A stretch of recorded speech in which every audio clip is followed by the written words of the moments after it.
This chart shows the number of books some children read last month. How many children altogether read more than 9 books?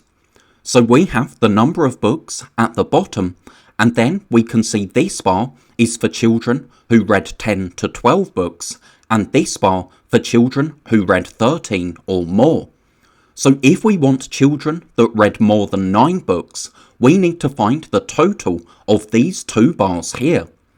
This bar, we can see, represents 4 children, and this bar here represents 2 children. So altogether, that's 6 children. Now, 7 children read 4 books, 1 child read 5 books. Lynn says that means 2 children read 6 books. Explain how she can work this out from the chart. Well, if we look for the number of children who read 4 to 6 books, we can see that the bar chart shows 10 children.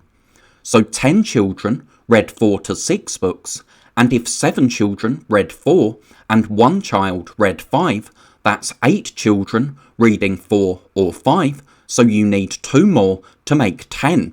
So the other 2 children must have read 6 books. A school collects money for charity. This chart shows how much has been collected. The target is £3,000. Estimate how much more money the school needs to reach the target. So first, we need to work out what these little lines on our chart represent. To get from 0 to £500, we have 1, 2, 3, 4, 5 lines, and 500 divided by 5 is 100. So each of these little lines stands for £100. So we can see that the bar for March ends here. That's at 2,000, 2,100, 2,200, 2,300, so this must be 2,400. But the school needs to reach £3,000, so we need to find the difference, and 2,400 subtracted from 3,000 gives us £600. The other way would just be to count up in hundreds, so that's 100, 200, 300, 400, 500, £600 to reach 3,000. Now, Anil says the chart shows that we will reach the target in 2 months. Use the chart to explain why Anil may be wrong. The school only collected £200 in December. We can see that that's in fact slightly less than 2 lines, so slightly less than £200. So if it only collects £200 for each of the next 2 months, it won't reach the extra £600 that it needs. Here are some shapes on a grid. Write the letter of each shape that has 1 pair of parallel sides.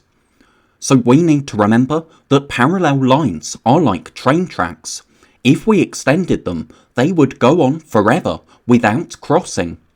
So we have parallel lines here, and also parallel lines on C, because if we extended these lines, they would never cross.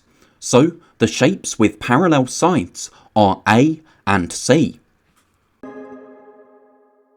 Shade in 2 more squares to make this design symmetrical about the mirror line.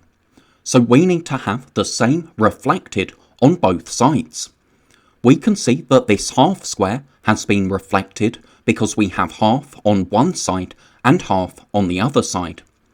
We need to shade this square here so that this square is reflected, and we need to shade this square here so that this square is reflected, because from the mirror line to get to this square we go past our half square and to the next one, so in the other direction we go past our half square and shade the next one.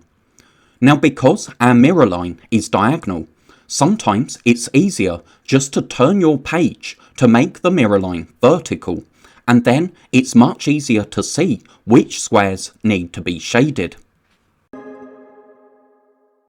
Tina measures the angles in a triangle. The sketch shows her results. How can you tell that Tina has made a mistake.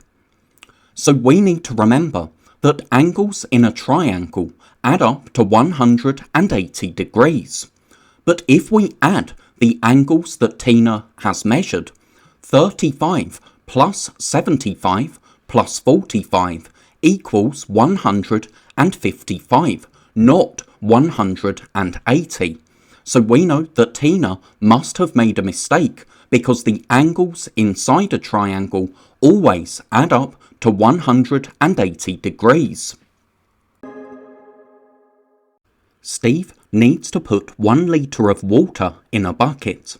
He has a 500 milliliter jug. Explain how he can measure 1 litre of water.